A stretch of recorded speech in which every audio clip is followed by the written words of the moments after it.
Dope friends, it's your girl Kim and your girl CJ, and we are back for another episode of Too Dope to Be Broke. We were in sync that time because y'all know last episode we was a little sketchy, just a little shaky. We are so excited because, as you guys know, we have started this quarantine and series, and it's been pretty crazy in such a great way. We've been able to tackle so many different topics and conversations with real life people who are dealing with real life things, being quarantined with this whole COVID-19 situation. But today we're really excited because we have none other than the Melissa, who is a therapist. Okay, first of all, I've been stalking her on Instagram for a long time. It's been almost a year now. She don't even know this, but I've been stalking her on Instagram because she is thebomb.com. She keeps it real, but she really cares about like people, her people, and making sure that we are all like mentally stable. And so when we decided to have like this conversation, it was a no-brainer to have her on the podcast and for her to say, of course, like, well, I'll be a part of it. That means so much to us. We felt some type of way. Really?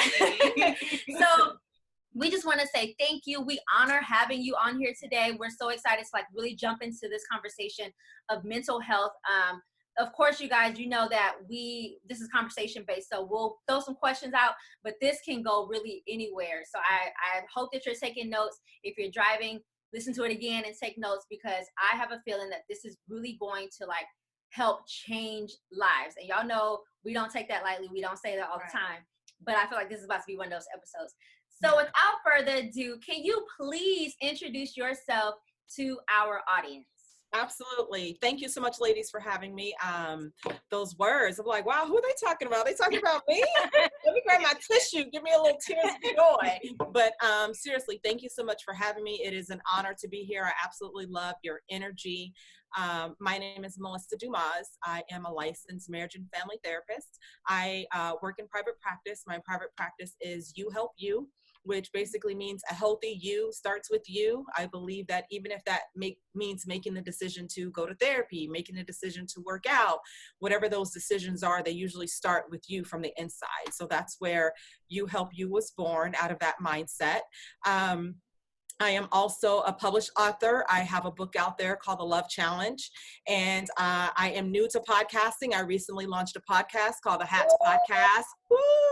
For women like ourselves, or for individuals like ourselves that wear many different hats, and how we just manage all of the different things that we do in life. But as the both of you mentioned, I really do care about people. People are my thing. You know, I really want to see individuals just to kind of strive and live their best life. And I know that sounds very cliche and like the thing to say, but I really do care about people and them living the life that they dream of, the life that they feel that they want for themselves. I feel that so many people are able to live that in their capacity. And so why can't you have it for yourself as well? And that may look different for each individual, but whatever that is for you, why can't you have it? So let's get you there. So yes, I do care about people. Thank you so much for having me on. So you already said a whole Right. mouthful. Tell just by your social media that is exactly who you are.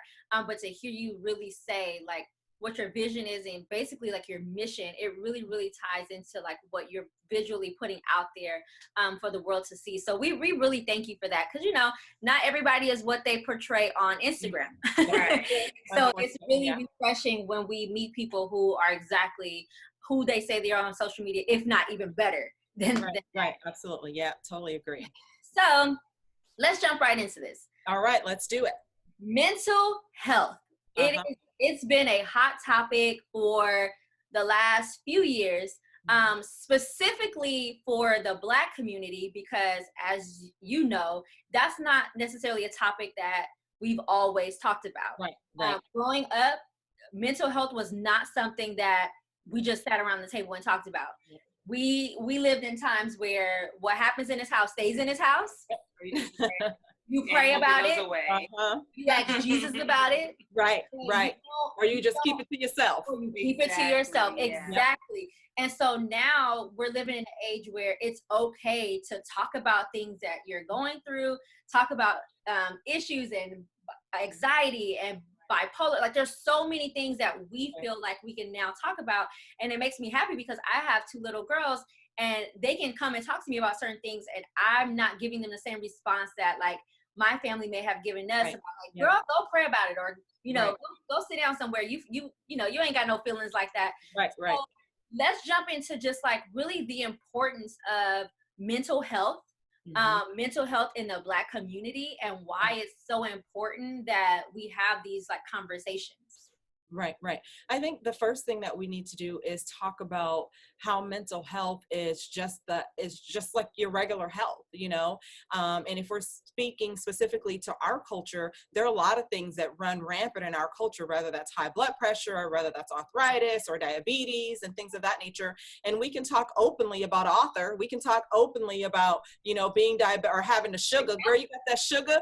You know, you can talk openly about those things, but we can't talk openly about our mental health. And the truth is our mental health is just as important, if not even more important than our physical health, because when our mental health isn't in the right place, it can certainly impact our physical health in so many different other levels of our lives. And so I really love the idea of, you know, people being able to talk openly about it. And I think social media has also allowed us to be able to do that because, you know, where we may have grown up or have family members that grew up in environments where you could not talk about it, now you can go online and you can find other people that are dealing with or that have dealt with your same situation. And that lets you know that you're not alone and that we're not alone. And even if we've been told to keep certain things a secret, that these things are happening to other people and not just in our household. So it's extremely important for us to be able to talk openly about mental health. Agreed. Yes, that is so good. Agreed. And so even now, like kind of connecting the dots to like COVID-19 and mental health and people feeling alone now because they are forced into this isolation and this quarantine. So like, how have you noticed personally? Because you know, we always hear like therapists need therapists as well. And they do. This is we also have to just guard our mental health. But how have you been able to cope during this time of COVID-19? It's been tough, honestly. You know, I was just speaking to a friend about this the other day, whereas a lot of us see that the world has slowed down. For us as therapists, I feel like the world has gotten busier, you know, and in all honesty, it's hard to be able to admit that out loud because, you know, as therapists, we're also, you know, trained to be empathic to other people and what they have going on. But the truth of the reality is, for me personally, things have not slowed down. They've gotten busier. They've gotten more hurriedly and exhausting. You know, I had to realize that the other day, like, wait a minute, I'm going to need a COVID-19 vacation when this is all over with. Right. Work is busier, which I'm extremely grateful for. But life has been busier too. And just as some people have some things coming off their plate, whether it's work or not having to get up and get out and about and to get on the freeway and get into the hustle and bustle of life, I feel like it's gotten busier for me, just the same as you. I'm a mom of 3. And so I'm homeschooling now, you know, and then my husband is working from home. And so I'm cooking, you know, while the kids are there, cooking while he's there. And one thing I realized recently that I miss is my quiet time. I don't have that anymore. You know, I used to be able to get up and go to the gym. Can't do that. Now I'm working out in the living room, which is fine. I don't mind it. But now I'm working out with my husband, which is cool. He motivates me, but that's no longer my block of time that's just for me. And then being able to drop the kids off at school and then drive in the car alone in silence. I don't have that anymore. I'm not driving anywhere unless it's to come into the office. And then the kids are home all day. So I don't have the luxury of coming home to a quiet house, husband's at work, kids are at school, I don't have to be in the office yet, I just get peace and still. No, that's not happening anymore. And just those small things that we take for granted, like I didn't realize that 30 minutes of quiet time in my own home, how much that meant to me, you know, and how important that was for me just to be able to walk around the house and not have to do anything and not be obligated to anyone in the house. And so there has been a lot of changes, you know, for me personally, and it has been exhausting, you know, if I were to be extremely honest, now that it's been going on for so long. If you would have asked me this a few weeks ago, I'd have been like, oh, you know, it's busy, but I'm moving and I'm grooving and I'm doing. I'm still moving and grooving and doing, but I was tired. I am tired. Agreed. It's so crazy. Like, I was just telling CJ today when I came over, she was like, how are you? And I feel like I wore how I felt on my face. I was just like, I am exhausted. Like a few weeks ago, I was like, oh, this is like, I'm getting used to like slowing down and all this. But the reality is I don't feel like I've slowed down because like you said, with kids and your husband and just all these different responsibilities that we have, I'm like, I don't know a time where I've had just time for myself in like the last 7 weeks. And your mind, like we're talking about mental health, there's moments where I'm in the shower and I'm just like, I'm about to have a whole panic attack. And not in a negative way necessarily, but just like, I haven't had any time to myself and I'm so crazy. So that's real. And we don't notice, we don't realize that when we're going through our daily lives until something happens, and then we realize just how maybe mentally unstable we are, because I know that I've realized that a lot in this, which really leads me to like the next question. How have you noticed a change in even like those people around you and like their mental health and how people have been coping or not coping with things? That sometimes when you're busy, you don't deal with a lot of things, and then when you're not busy, those things are like kind of in your face, and you're forced to kind of deal with it. So have you noticed a change in the people around you, and even people that you're close to or that you're around? Have you noticed any changes with their like mental health recently? Absolutely. Yeah, absolutely. I feel that people are more stressful, and anxiety seems to be the very common theme that's been happening with a lot of people. And what I've been encouraging is just doing an anxiety check-in just throughout your day. And if we think about anxiety on a scale of like 1 to 10, 1 or 0, I'm not feeling anxious at all, and 10, I'm extremely anxious, and allowing yourself a temperature check throughout your day, because all of us are feeling the anxiety. Sometimes it's high, sometimes it's low, but we're functioning, so we're not always acknowledging or aware of it. And so just being able to say, okay, like I'm feeling anxious, or am I feeling anxious? Oh yeah, I am. Am I feeling a 1, a 2, a 3, a 4, 5? And then just check in with yourself and being able to call it out for what it is. The first thing that we can do that's extremely important is just to acknowledge it, and to acknowledge our you are here point, and to also acknowledge that even though you're here and you may be there alone in your mind, that you're not. There's so many people that are feeling anxious. There's so many people that are feeling stressed. And the truth is, because there's a lot happening. And when we go back to what we were talking about earlier about the exhaustion, you're not just exhausted from being busier, but you're also mentally exhausted. Your emotions are on the run all day long, even if they're running in the background, kind of like music in the background. Like when you're shopping in a store, you don't hear it until you stop and pay attention to it. Anxiety is like that for us too. Like we may not even notice that we're anxious, but if we just stop and just check in with ourselves for a minute, it's like, oh, that's that music that I heard playing, or that I thought was maybe playing in the background. And so I think that all of us are feeling that way, and it's okay. I think that that's something really important for all of us to know, that if that's how you're feeling, it's okay. If it's not how you're feeling, that's okay too. We're all in this place of just like this collective trauma. We're all living this, time where we're being traumatized, and sometimes we don't know how we're going to respond to it in the moment, or how we're going to respond to it afterwards. But whatever that response is forgiving. So forgiving yourself, and then forgiving each other, because it's different for all of us. And this is new for all of us. We've never lived in a pandemic. We're living in something that we're going to read about that our children are going to read about in their history books, and things that we may have read about in our history books when we were in school. Ooh, thank you so much for that. I feel like people actually need to hear that it's okay to feel how they're feeling. Yeah. Because we talked about in our previous episode how during this time people still felt the need to produce and be productive and almost ignore their emotions to not tap into them. But the fact that you said like, no, do that health check, see how, like, what are your stress levels, but then be okay with that, because a lot of people don't feel that they should acknowledge it, maybe out of fear of coming off as weak. And it's like, it's okay to have these weak moments in this time. Right. Like the world is traumatizing for us to ignore our emotions. That's going to produce more unhealthiness for us in the long run. Absolutely. So I just thank you so much for just letting people know, like, it is okay to feel how you're feeling. Absolutely. It's important. So important. Yeah.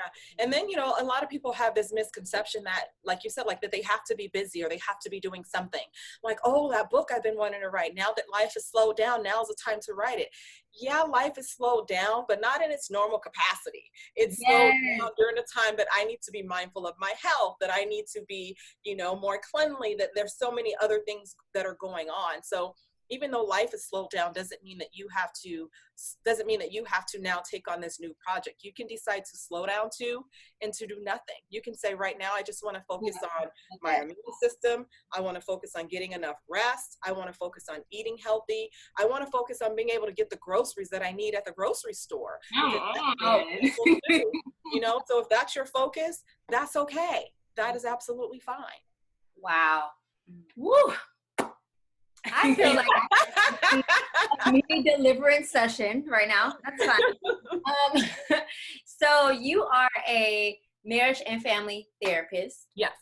And we're talking about COVID-19, and it has brought us all together clearly as family, whether we like it and it's a good space or it's not a good space. We have all been forced to be in a space together, spending more time together. And I've heard things like, your marriage is either being strengthened, your relationship is being strengthened, or it's being broken during this time. I've heard things about like parenting. There's so many different things out there via social media that conversations are being had as far as like the family unit and this quarantine and COVID-19. And I just want to know like kind of your thoughts about like how do you feel you think the family unit is being strengthened? Do you think that this is something that, like, just basically, what are your opinions about the family unit and us being in this one space together?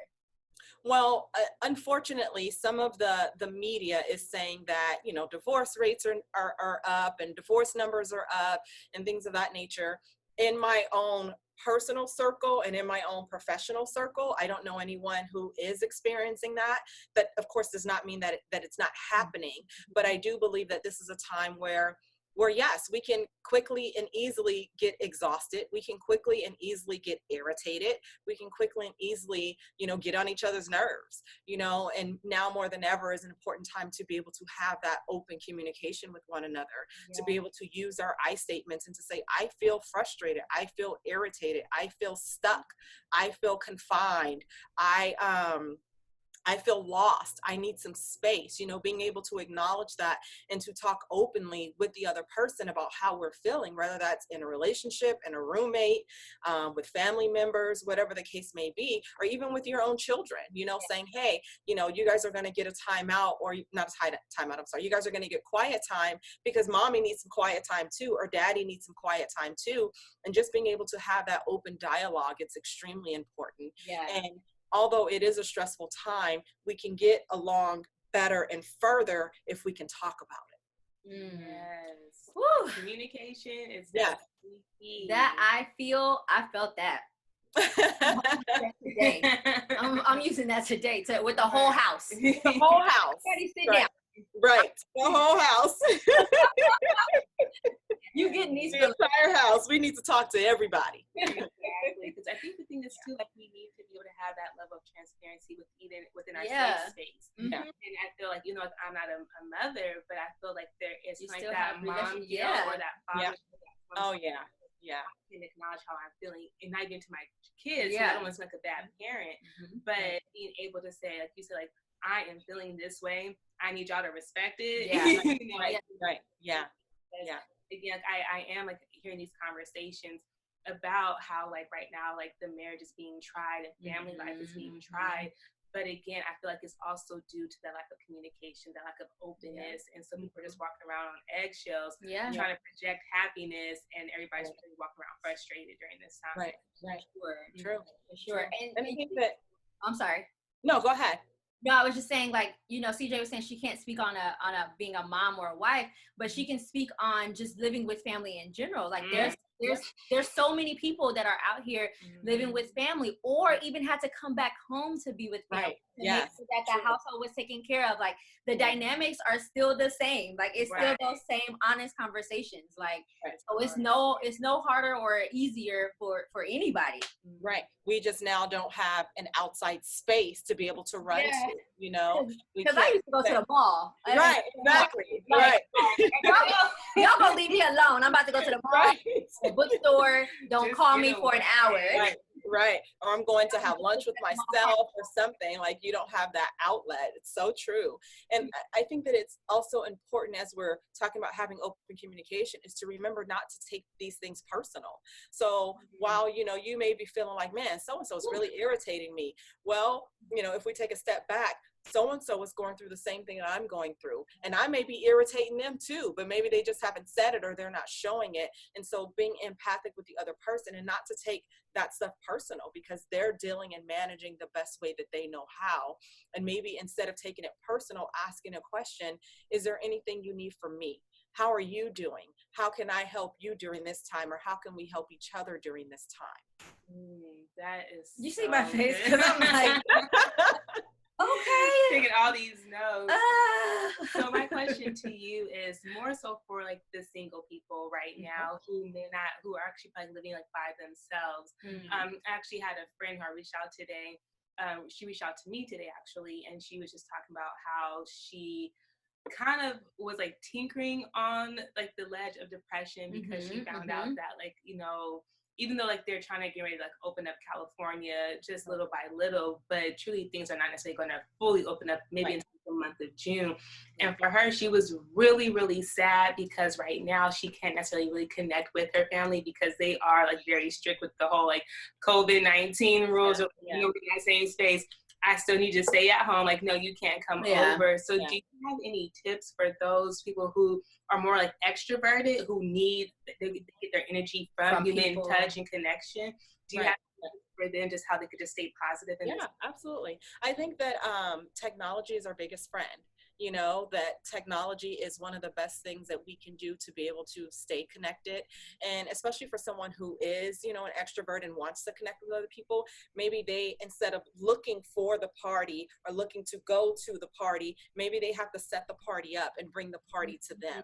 And so rather it's initiating like, hey friends, let's get together and do a Zoom call or have a Zoom party or a Zoom happy hour, or you grab your dinner, I grab my dinner, let's grab our laptops and FaceTime and be connected with one another.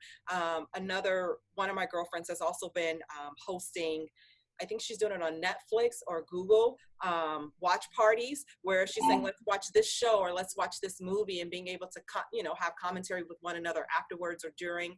And so there are things that can be done. And I also have some single friends that were actively online dating prior to this and have continued to just actively online date and using this time to just genuinely get to know someone the old school way, talking on the phone, text messages, you know, like, hey, we can't go out on a date, but we can still spend some time on a phone and just get to know each other. And now's the time also to get to know ourselves, you know, spending that time with ourselves and being able to get to know us better as well. So there are things that can be done. I've really been loving the live verses that have been happening.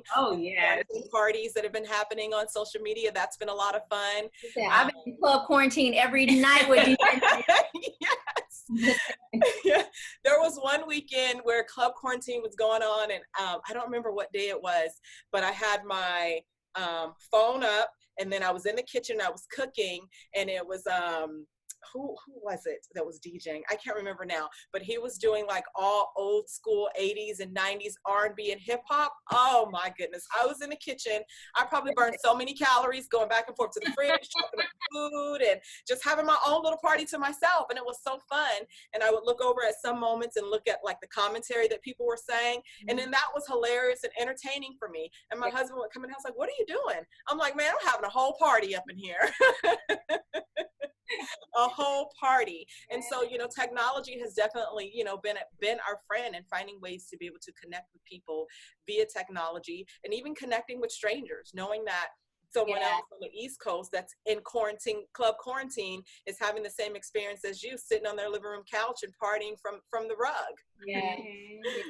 Exactly. And I think one thing that you said was so good, though, is really taking this time to get to know ourselves. Yeah. Because we don't really always pick ourselves up on that opportunity to see how we are actually doing, even discovering things that we like during this time, things that we don't like, because we're always like evolving and changing. But if we don't have like that time of like self-check and self-reflection, we never really get to the root of those things. So I'm like I feel like for myself personally, I've definitely been taking this time to like, okay, CJ, like what's going on in your mind, your thoughts, how are you feeling, how's your body feeling? Right. Yeah. My heart checks. And I'm just going through everything. Like, you know, it's like, so important. To make sure that I'm okay because I'm more of an introvert. And so even though people are like, you're thriving in this time, I'm like, actually, I'm not because I'm an introvert who likes to be out in nature. I like to, you know, go for drives and different things like that. And I can't. And I'm also like used to like a specific routine. Like Kim mentioned, I have a house full of family members. I'm looking at everybody like, somebody got to get out the house. So true. Yeah. I'm serious. I'm just looking like, today's your day. Right. Like I'm going to the bathroom, closing the door. Don't bother me. Don't knock. Don't nothing. Like, this is my only space. Not using the bathroom, just looking at yourself like, all right. Right. So true. I think it's also an important time to hone in on those self-care tools and skills that don't require spending money. A lot of times, you know, when we hear this term, oh, self-care, people get caught up in thinking like, oh, that means I need to go to the spa or get my hair done or my nails done or my toes or go spend money. Like, no, self-care can be setting boundaries with the people in your household. Self-care can be setting boundaries with yourself. I know that I've reached my limit and I need to walk away and step outside, or I need to go sit in the car and roll the windows down and play some music and pretend like I'm driving somewhere because these folks done got on my nerves. Right. So it's a time to check in and to learn self-care tools and tips that don't require you to spend money, because those are even more important than the things that require you to spend money.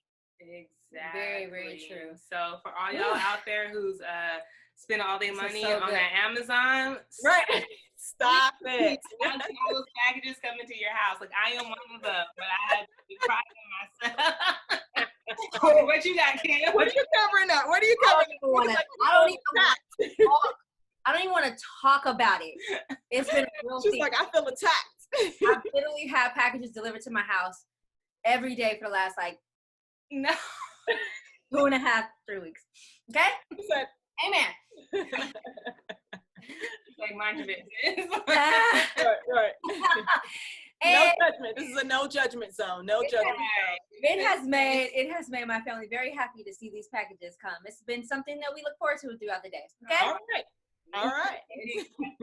So that's your excuse. That's fine. So really quick, Melissa, like I've heard so many people say they're ready for things to get back to normal. Like, I'm so ready for life to get back to normal. I've even said it multiple times. Like, I'm so ready for all this to be over, for things to go back to normal. And we all know that life is never going to be the same. And even when I say that, I can't fully wrap my mind around what that means. Right. But I know that that's the truth. Yeah. And saying it gives me just a little bit of anxiety.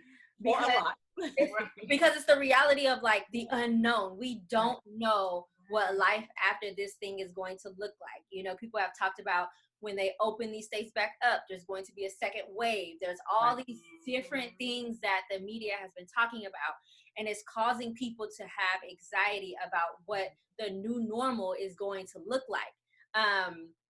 What's some advice or a sense of peace or some tips that you can give people who are listening that is trying to figure out what their new normal is going to be, especially for people who like their jobs may never be the same. You know, their kids may never go back to school the same way that they have before. Like there's so many different things that I can think of that I'm literally just like, if this don't go back to how it is, I don't know what's going to happen. So how do we navigate like our mental health during a situation that's really unknown? Like we don't know what it's going to look like. Right. Absolutely. I think one of the first things and one of the most important things is to acknowledge that a lot of this we don't have any control over. you know, and to acknowledge what you do have control over. You have control over yourself, and you have control over what's happening in your household. And if that's the only and all of the control you have, that's okay, and that's enough, because it all starts with you anyway. And acknowledging that I don't have control over the government. Of course, I have control over my vote and being able to vote, yes, but I don't have control over the government or the rules they're going to set or the rules they're not going to set, or when they open the state or if they shut it back down again. Like, I have no control over that. Yes, I'm still allowed to feel anxious about it, but relinquishing the idea that you can control it helps to manage some of that anxiety as well. So I think that that's extremely important. And I think also acknowledging the truth, which is things are not going to be the same. And even acknowledging that, you know, there will be a grieving process, you know, and in that grieving process, you may feel sad, you may feel frustrated, you may feel angry. At one point, you may even feel at peace. I'm like, okay, it is what it is. I accept it. But then once you get back in and you're like, man, this ain't right. And you may feel angry all over again. And that's okay too, because that's grief. Grief goes in a circle. It's not a straight line. And so knowing that you're going to be grieving whatever that norm was for you, but you're going to be walking into something that's going to look different. Some of it, like I said, you do have control over, because you'll be able to control where you decide to go once certain things open up, and where you decide, no, we're not going to go there. And then you'll also be able to, and just because they're open in the state doesn't mean that you have to lift whatever your rules are for your family. If for your own family, you still choose, well, the state is open, but we're not having company yet, we're going to wait. Or the state is open, we're not going to go to school the first week or the second week, we're going to wait. Or restaurants are open, but we're not going to go sit down and eat, we're still going to wait. Like, you get to choose and decide what that looks like for you. So that way you do still feel like you have some sense of control, and you are setting some rules and some boundaries that work for you. And I think another thing that's important is to look at, even though a lot of this has been exhausting, it's been stressful, it's been anxiety provoking, looking at what's some of the good that has come out of it.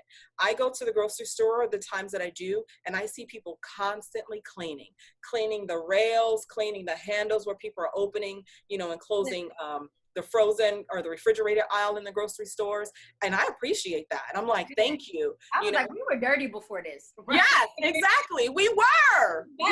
Seriously, we were. And now, and then sometimes you go into grocery stores prior to this, and you go to grab like a wipe for your cart and they were empty. Or you go to grab some hand sanitizer and it hasn't been refilled since the last time you were at the grocery store.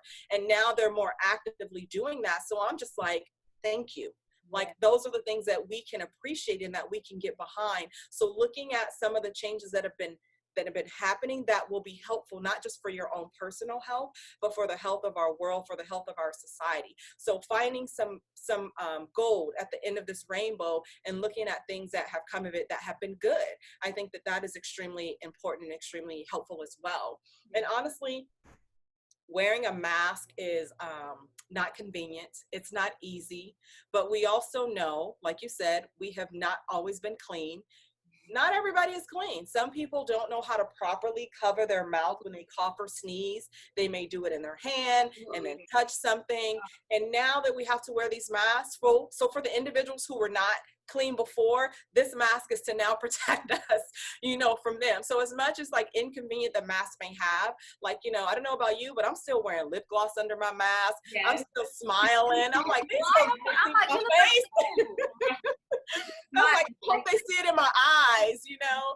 But you know, the mask is not convenient, but I try to see some good in it. And I hate to sound like, you know, super Pollyanna, but I do think it's important for us to see, like, as we're living in this time that is uncertain, what has been some good that has come out of it for us as a world, and what has been some good that has come out of it for us as a household or as an individual. Yeah. Well, the things that have been challenging, we have to just continue to support one another where we can, and to hold on, you know, for where we can, because we know the economy is going to look different after this. It's going to be a while before we repair as a country, you know, regarding the economy. And so the things that we can control, we will. And the things that we can't, we will do our best to support and to do what we can in that. Yeah.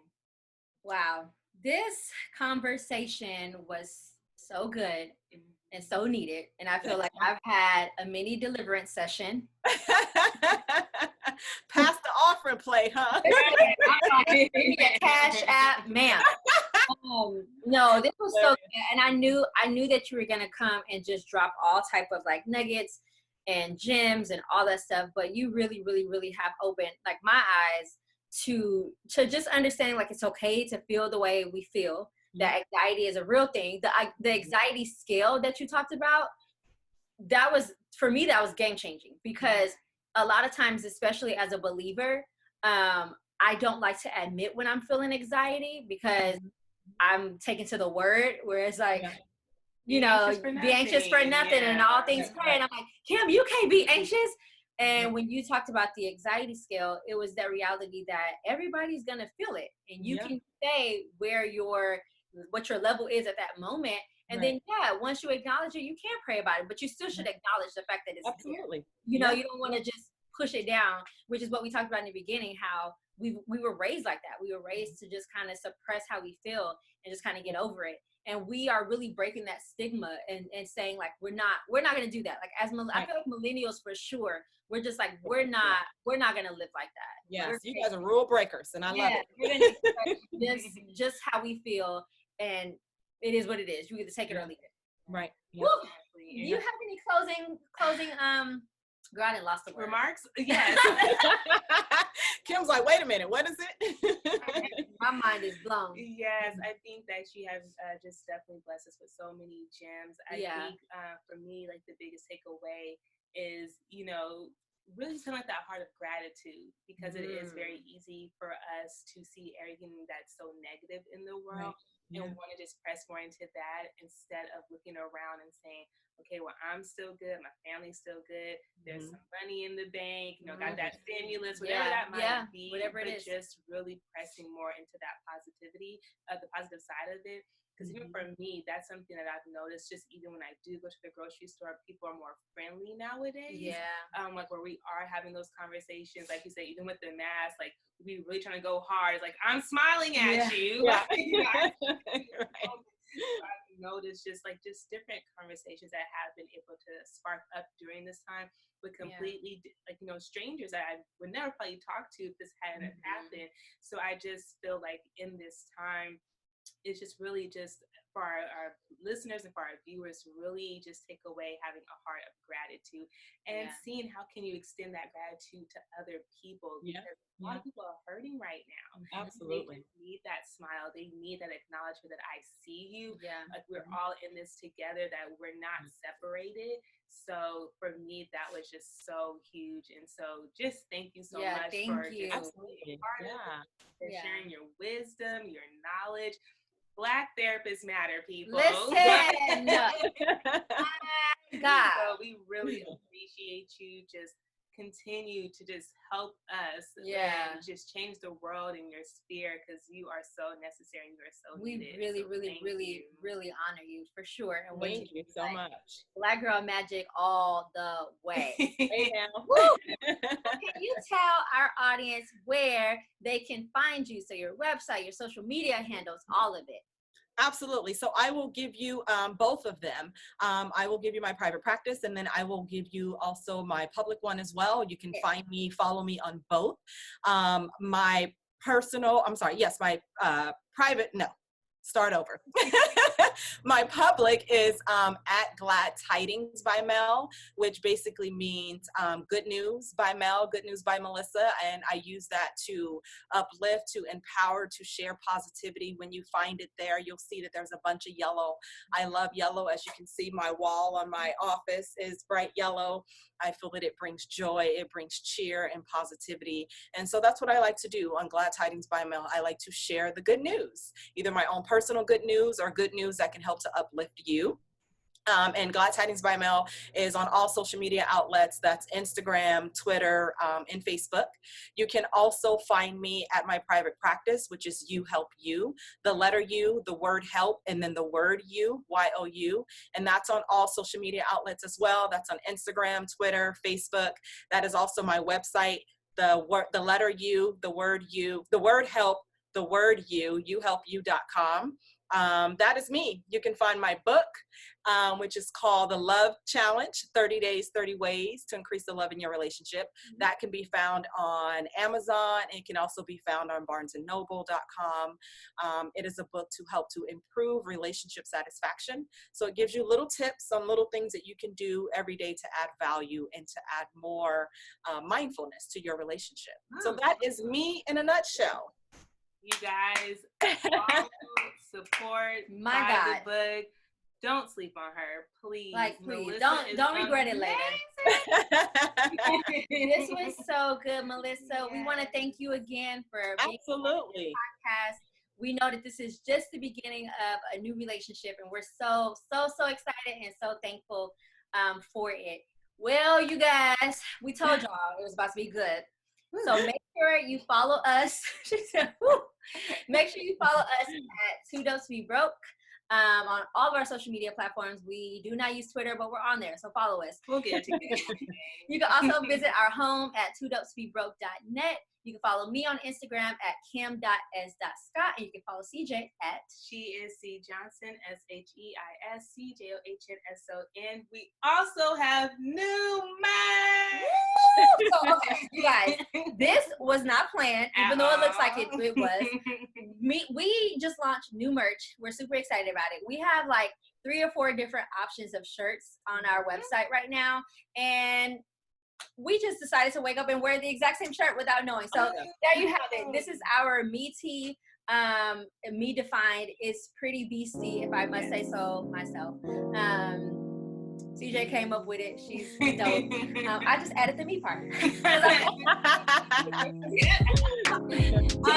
go check out our merch. You won't be disappointed. Is there anything else I need to do? Make sure that you guys are liking us and following us, subscribing, sharing, sending us email feedback. We love to hear. Subscribe on YouTube. We have some cool things going on there. Yes, we got some stuff getting ready to drop pretty soon. You know, me and Kim are constantly active. I mean, just working. Yeah, man. So, yeah. I feel like we're missing something. I feel like we're missing something too. And as soon as we click off of this, we're gonna remember what it was. But oh well, if we missed it, go back and listen to the other episodes, and you'll see whatever it is. But until next time, you guys, we love you so much, and stay dope. Bye.